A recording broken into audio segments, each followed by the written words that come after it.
So on Saturday, I got run through by 101 guys. Now, I've had a lot of backlash so far about it, but my side is like, I'm just a girl trying to enjoy myself, trying to have fun, trying to make some content for you all. A few moments later. I ran through by 101 men, and my eyes are still recovering from all the bodily fluids that went in them.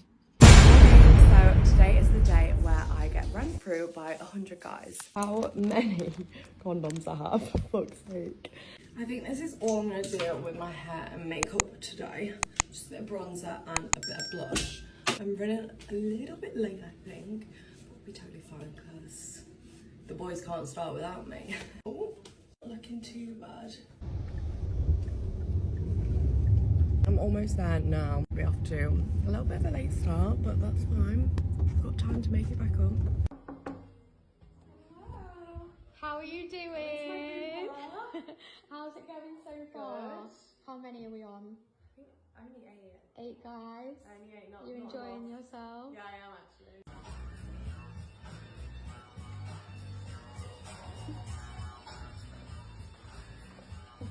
First group scene done. That was a lot of fun. And now I'm on to number 16. Currently 7 p.m. About, I think about 70 people through. This is what the room is looking like. Not in the best state. We've kind of got things everywhere. Someone brought me a rose. Oh my god, I forgot to vlog this. Someone brought me a fucking rose. He was the sweetest boy ever. Apologies that this vlog ends very abruptly here, but after being ran through by 101 guys for 14 hours straight, I just conked out after I finished. Now, guys, this is definitely nasty work. This young lady went on a clap-a-thon and got completely destroyed, desecrated, whatever you want to call it. And here it is that she's documenting it. And you guys see the video with the shoes. You know, the Hodge twins covered this previously. And they were talking about, well, you know who was up in there based off the shoes. They play as Snoop Dogg.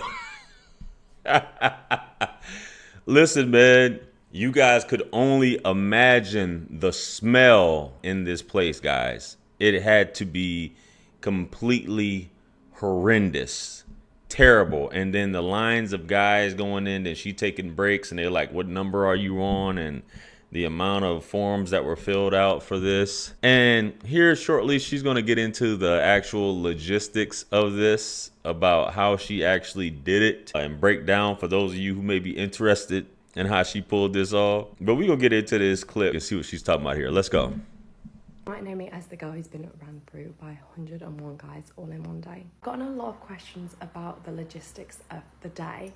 I think a lot of people think I'm lying or this is rage bait. But obviously, I have all the video evidence, and there's just no longevity in lying to my subscribers, because surely then people would subscribe, and then as soon as they realise I haven't got them videos, unsubscribe, and like, yeah, I might make a little bit of cash this month, but next month, no one wants to subscribe because they know I've lied to them. So I'm going to film this in parts because it's quite long to explain how I pulled this off. So you might know me as the girl who has been run through by 101 guys all in one day. Now here's a little part series talking about the logistics of things. I actually had over 500 applications. I booked in 200 for the day because I knew there was going to be a load of dropouts. I started at about 9 AM and booked 15 people in each hour till about 7 PM, I think. We actually really prioritise groups because obviously if you get a big group of guys in, you're getting your numbers up a lot quicker than if you're doing one-to-one sessions. You're probably wondering why guys would want to go in groups with complete strangers, but obviously I said you can have a little bit more time, like 20-30 minutes if you're in a big group, rather than having like a one-to-one session. In the one-to-one groups, I limited them to 5 minutes, but towards the end it was taking so long that I actually brought it down to 2. So the people at the back definitely got a lot less time, which I actually feel really bad about. I think that was one thing I really struggled with, like telling people no and like saying I'm so sorry, but like your time's up and like I've got to get on to the next guy. Go to part 2 if you want to hear the rest. You might know me as the girl who's been run through by 101 guys all in one day. Now here's a little part 2 to the logistics of the day. With the guys, we actually did it in a very orderly fashion. I had one security guard at the door checking IDs, making sure that obviously of age and who they say they are.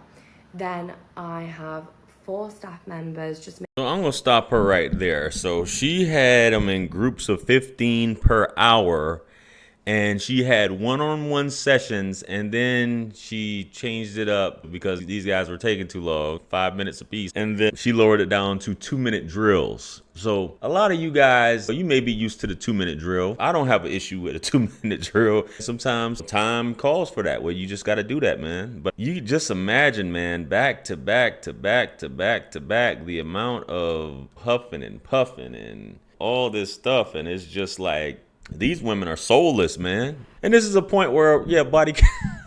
Because a lot of y'all be getting mad because y'all think I say body count doesn't matter. I never said that body count doesn't matter.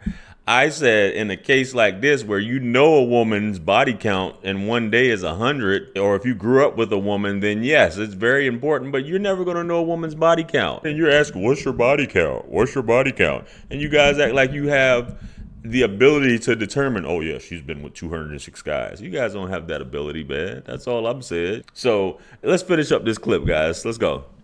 Making sure the guys are okay, they're fed, hosting, also obviously taking photos of their ideas, making sure they fill out all the paperwork properly, and you know, they're of sound mind and can consent to this. And then I just honestly stuck to the bedroom and was there for about 14 hours. I'm pretty sure I only came out once for one shower out the whole day. And I had another security guard outside my door, just making sure I was safe and everything. Now, like I said in the last part, I gave the guys 5 minutes to film with me at the start, but honestly, it was taking so long for them to come in, have a little small talk with me, take their clothes off, get on the bed, make themselves comfy, and start filming, that it was just taking up so much time. Because obviously after they had finished, they would clean up and chat to me, take some photos. It was just taking way too long, so we ended up narrowing that down to about 2 minutes in the end. Even though we brought down the time limit, we still ended up finishing about 4 hours late. We finished at 11 p.m. at night. It took me 14 hours to get through that many guys, which now I think about it, it's kind of insane. And what was even more insane, I wasn't even sore down there. Like, obviously a little bit sore, but like I could stand, you know, I was kind of fine. I feel like I was made for this. I mean, maybe it's just because I'm used to industry guys who are obviously a lot bigger. Head to part 3 for the rest of the details. I'm the girl who's been run through by 101 guys all in one day, and this is part 3 of the logistics of the day. Also, if you're one of the guys that actually came, you fucking rock, because we had so many dropouts that on the day I was actually getting super stressed that I wasn't going to make it to 100. We had to invite guys that we hadn't already booked in, so my PA was like rapidly texting guys like, please come. Which is understandable because they're coming into a weird environment where they're not really knowing what's going to happen, but they know it's going to get filmed. And obviously there was a big waiting room with all the guys. Some of them were waiting for me for hours, which I felt so bad about. So if you do have any more questions, just ask them below. Man, so she just had to recruit some random folks to get up in the mix because folks was dropping out, and the dudes that, man, I figured dudes are horn dogs. So, and there's no limit of horn dogs a lot of time that are willing to clap, especially in a situation like this. But she pulled it off, I guess. So that's that. But she did a little follow-up video, which I'm going to play here, guys. Let's get into it. Let's go. So on Saturday, I got run through by 101 guys. Now, I've had a lot of backlash so far about it, and I've seen some of the videos and I see your side. Like, I am not trying to encourage other girls to be doing that, like if they don't want to and feel like they have to do that. But my side is like, I'm just a girl trying to enjoy myself, trying to have fun, trying to make some content for you all, you know, trying to get my bag. Like, this is fun to me, this is what I enjoy, no one is forcing me to do this. And I feel like we're going back in time to where women are getting shamed for being a sluzzer, when I thought that's what we were trying to get away from. Hey, I'm pretty sure there's guys that appreciate your content, same ones that be saying, she's a 304, y'all be sitting up there subscribing. I don't see how y'all be subscribing to them girls, man. All that stuff is free if you want to watch it, but y'all be paying money to watch this type of stuff, man. OnlyFans, all that other stuff, man. But Hey, do your thing. This is utterly disgusting, in my opinion, but just my thoughts. Let me know what you guys think about this crazy clap-a-thon here. Comment below. Like, share, comment, and subscribe. Much blessings and abundance. Stick around for the next videos. It's going to pop up on the screen below. That's where I'm going to see you guys at. Listen, it's your favorite everything. This is Wisdom. I'm the best. Let's run it up to 1 million. Quit playing with me. Peace.